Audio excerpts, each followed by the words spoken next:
Roc, before we get into the thick of it, I would love for you to give us a quick breakdown or version of, for those of our audience that don't know you, of how you went from biotech research to building billion-dollar crypto ecosystems. Like, what's the arc you got there? Tell us more about it. Yeah, we'll try to just run through it quick, but I started a long time ago, 25 years ago, selling digital currencies in video games. So I was selling platinum to Brock Pierce and IG, what later became I think a multi-billion dollar company that sold World of Warcraft gold, EverQuest gold, RuneScape, all this stuff. So I was selling Brock Pierce platinum, 25 years ago. He later made Tether and EOS and DNA Fund, etc. Then I was getting ready to go fast forward, I don't know, 10, 15 years, and I was preparing to go to medical school and graduated from Loyola Marymount University with a degree in biology and health and human sciences. And then I found the Bitcoin white paper and basically dropped out of my whole medical career after having done surgeries on animals and some testing on some cancer removal techniques, one called the nano knife at UCI Medical Center that we were doing surgeries on animals to test. And PETA was really up our butts on that one. But anyways, yeah, found Bitcoin and was a Bitcoin maxi in 2015. Finally, in 2016, I opened my mind to Ethereum and started playing with that. Invested in Tesla in 2017. So found a lot of the early kind of things out there. And then, yeah, so I'm the CEO of Lunar Digital Assets. We're a venture studio. We incubated Polygon and QuickSwap and a bunch of others. And co-founder of QuickSwap, which was at one point the largest DEX in the world by volume and by daily users. So we had more daily users in the peak of the last cycle than every application on Ethereum combined. A couple other things. I'm a mentor for Tim Draper's Bitcoin Fi Accelerator. I serve on the board, as you mentioned, for the Polygon Grants Ecosystem Fund, which is $1 billion fund over 10 years. And then I'm I am the head of the Global Leadership Council for Michael Turpin's BitAngels.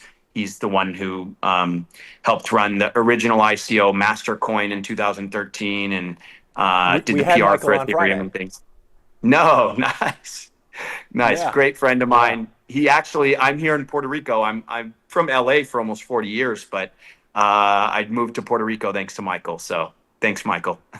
Nice. Yeah, thanks, Michael. Well, you've had quite the journey. So let me get this straight. You were in med school, literally dissecting things. You read the white paper. You threw the scalpel to the ground and said, I'm going all in on this whole Bitcoin thing. Is that kind of how it went? Because that is wild. Close. Yeah, close. So I was studying to get into medical school. I had already graduated.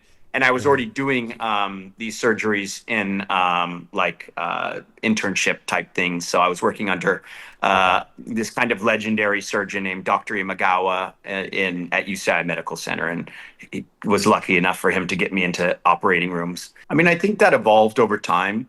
At first, we just wanted to build a community platform that was like community first. So as a longtime Bitcoiner and as someone who people often call a Bitcoin maxi, which is kind of funny given that, we built Polygon and ETH stuff for the last 10 years. But, I am a Bitcoiner at heart. I coined the phrase, I think 7 or 8 years ago, Bitcoin maximalish. So I do have some maximalism a little bit, but I believe Bitcoin is the king. I believe that it is going to be a world reserve first asset and then later world reserve currency. I think we'll split world reserve currency and asset.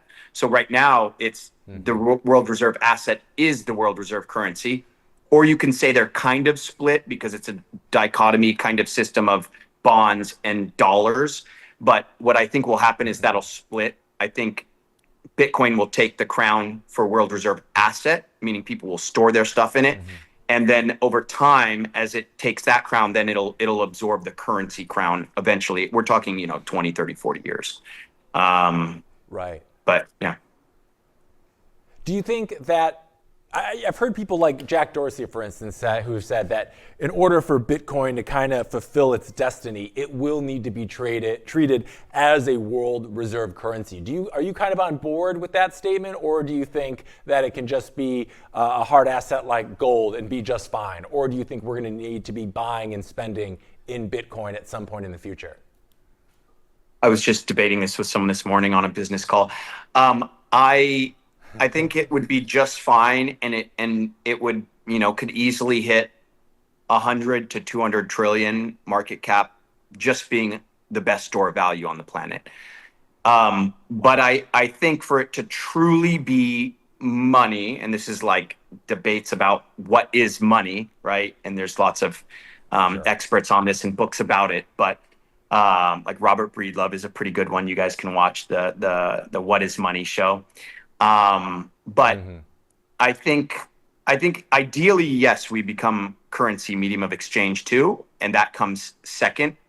And then comes the final kind of step to the holy kind of trinity there is unit of account, where everything is priced in Bitcoin. And I think it's okay if we don't hit that for 20, 30, 40 years, or even indefinitely, who knows? But I think it will happen eventually. I think all the currencies of the world, the fiat currencies, will probably collapse. The only way that they don't is if through competition, because of our industry, they start to behave. So when they don't have competition, when currencies have no competition, they can do whatever they want because they have a monopoly on their people, and their people just have to eat poop. I'm gonna not cuss, but they're You can cuss. We're good. they basically say use our thing or eat shit and die.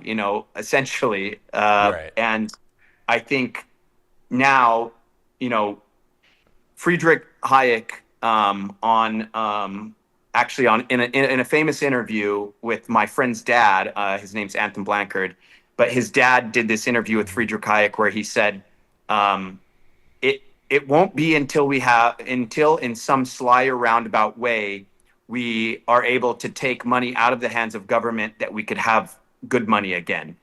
And basically what he was saying is that by the governments controlling these currencies, it's bad money. They can do whatever they want. There's no real competition, because even if there's competition amongst the countries, if you're in another country, you're using your currency. If you're in the US, we're not using euros, we're using our currency. So they can kind of do whatever they want to us, and we don't have much say about it.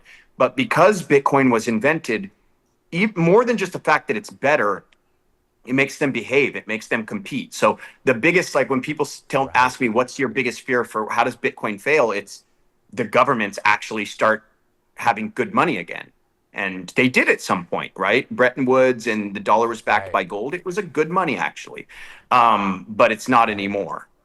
Nixon kind of, shysted us on that one and took us off, closed the gold window, and, France came with a warship and took their gold. And then I think UK came and wanted theirs. And we just said, no, we're closing the gold window because of these crazy speculators are trying to attack the dollar. But in reality, they just didn't have the gold because they were running a fractional reserve and hadn't told anyone. And you mentioned that Bitcoin, just as a store of value, could potentially reach a market cap of over 200 trillion. And if I'm doing my maths right, that would put it maybe around like that $10 million a coin mark, right? Because we're at about 2.4, 2.3 trillion right now at 100K or so. And if it reached the market cap of gold, which is about 20 million, we have $1 million Bitcoin. So you think it's very possible, if it plays out that way, we could be seeing $10 million of Bitcoin at some point in the future. Is that accurate? Yeah, I would give that at least a 20 or 30% probability. Yeah, in the next, call it 30 years. I would give, I would give $1 million a coin in the next, call it 10 years. I'd give that like a 80% probability, 90% even. But if we go that far out, it's harder to predict and, getting to those kind of numbers. But yeah, I think 200 trillion, 10 million a coin, Bitcoin, I'd give it a solid 20 to 30% chance, which is pretty crazy for that. That's a pretty outsized bet, or asymmetric risk to reward.